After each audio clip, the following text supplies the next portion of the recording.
back to the Claremont Classic Garage. Today we're going to get to work on the old 53 F100 here. We're going to start, I think in today's video, we're just going to do the servicing and inspection of it. And then in the next one, we'll do the little bit of diagnosing and repairs that we have to do. So, what I want to do before I lift this thing up is get the hubcaps off and get the wheel nuts cracked loose so it's easier once it's up in the air. Now, these hubcaps, they go in the wheel. They don't pop over like a normal bottle cap hubcap that we're used to. So there's a couple of ways you can do that. And you got to be careful not to wreck the wheel. So this is a tool that my dad had that he'd made that we found in the glove box. And it just gets in there. It's tricky to get under there without wrecking the paint on the wheel. Here's one that I made that's a little sharper. I haven't had much luck with his tool, but I'm gonna try this one. These things are really on there, but there we go. You just get it in there and you give it a pop. So you can see here, they go in the wheel and they catch on those little nubbins like that. So we just got one more to get off. Nugget's checking the brakes. He says they're okay. Okay, before I take the wheels off, I want to kind of give the front end a little check.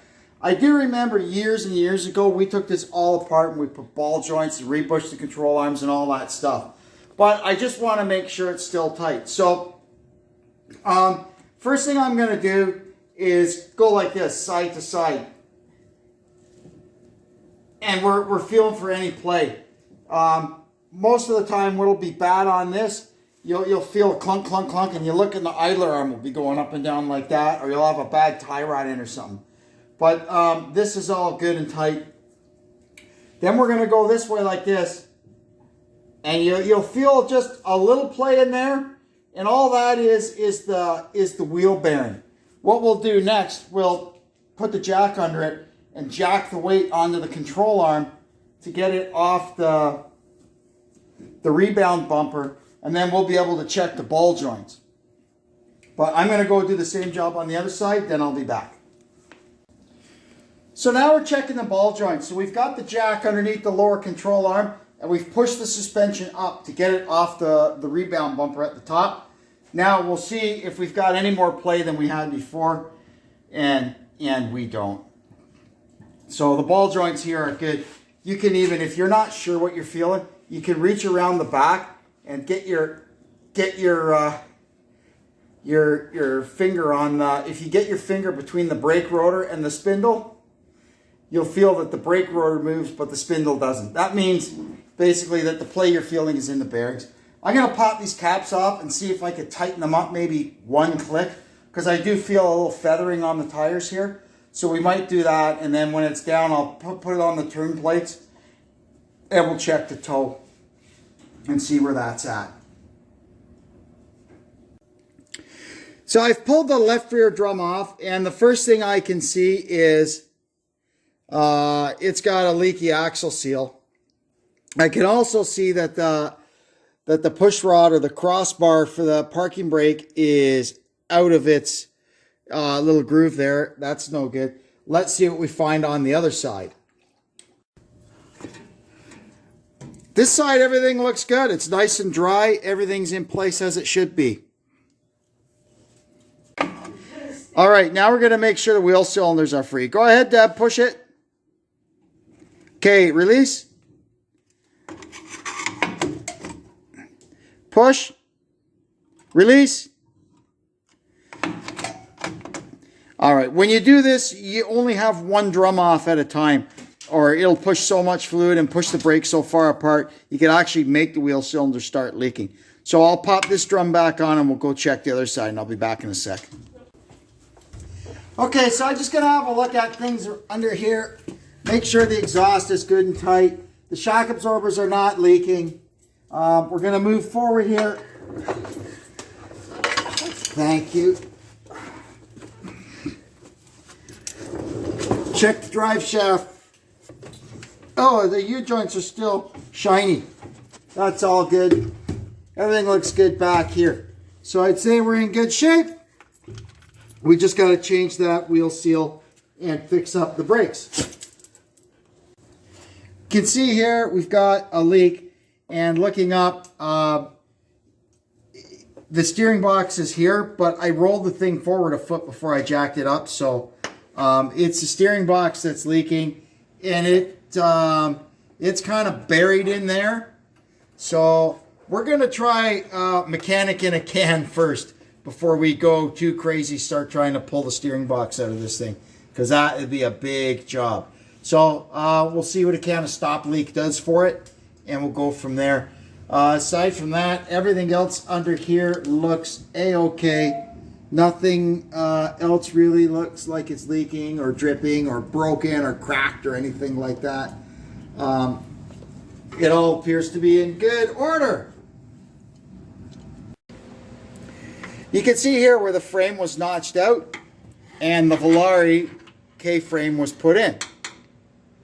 The brakes, front brakes are fine. The hoses, everything, I mean, it's not like this thing has a billion miles on it. The control arms, the shocks, everything all looks good on the front of it. It's in really decent shape, so we have no worries there. Now we're just gonna have a fast look at the belts and hoses. The rad hose, the top one looks okay. The bottom one, I could see it down there. Usually these things look, if they're no good, they'll feel like either really gooey soft or really, really hard. And these ones are nice and supple, and they're not cracked or nothing.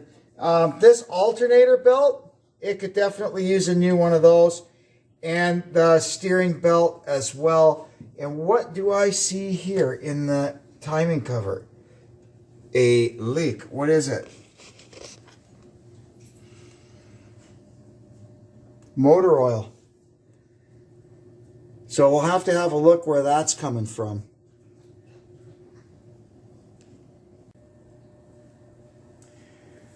I've gone around, I've checked everything electrical, lights all work, everything works. The only thing that doesn't work is the horn. I can hear the relay or something clicking or banging, so we're gonna have to find where the horns are on this thing and see if we can get that working. Just a minor thing. I'm sure it's just wiggling a connection or something, and we'll have that working. So really all we need parts wise is a set of brake shoes and 2 axle seals, a couple of belts, and the fluids that we need. So we're going to go ahead now and finish the servicing part of it, and then we can get on with the next video, which will be the actual repairs and fiddling around with stuff. The oil filter is changed, the oil is drained, so the new stuff is going in. 5 liters of 5W30 Mobil 1 will keep this engine happy. Well, I'm glad my dad brought the truck up here yesterday because, well, you wouldn't want to be driving it today. I have had just about enough winter, you know, like this is getting on my nerves. And an editor's note, I'm not sure when you'll be watching this, probably early in May, but it's April the 18th today. I gave it a nice grease job, and on something old like this, you have to remember, it's not just the front end you gotta grease. These shackles and spring eyes, they don't have rubber bushings in it like a modern car. They're actually a brass or bronze bushing, and it requires grease. So we got that done. We greased up the drive shaft, greased the front end, didn't find any torn boots or bad grease fittings or anything like that. So she's all greased up. As part of the service, I should be checking like the power steering fluid, the brake fluid, and the antifreeze level. I have checked the antifreeze strength and it's good, but I'm gonna wait and do that in the next video, kind of the repairs video, when she's back down on the ground and it's a lot easier to reach and see down in these things. All right, we got it fired up.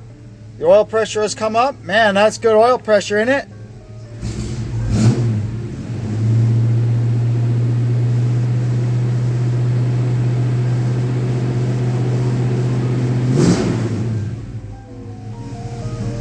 How about a sound bite at the back? Sounds pretty good. It's got, like I said, it's a stock 5-liter HO. It's got 2 1/4 duals with an H pipe. The mufflers are Flow Pros. They're like a Flowmaster knockoff, and it's got some nice megaphones on the back. Sounds pretty good, I think. I'll shut up now and let you listen to it.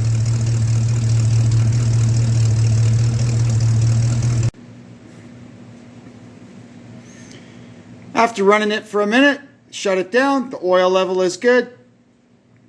So I guess that'll wrap it for the service and inspection part. And we're going to move on in the next video to the repairs and little things that he asked me to check out. So in the end, that all went pretty well. Didn't really find anything wrong with it except that axle seal. So the parts are supposed to come this afternoon, so we'll get working on that. And I found a couple other silly little things I'll show you in the next video. And then I got to start working on the list that he gave me to have a look at. Anyway, I want to thank you for tuning in as usual. Please, if you're new to our channel, down below there's a subscribe button. I'd love it if you would click on that and join us here at the Claremont Classic Garage. Please click the bell for notifications, leave a comment, share this video out to your friends, and most importantly, please come back because you never know what we'll be doing next time. Anyway, I'm going to leave you with that.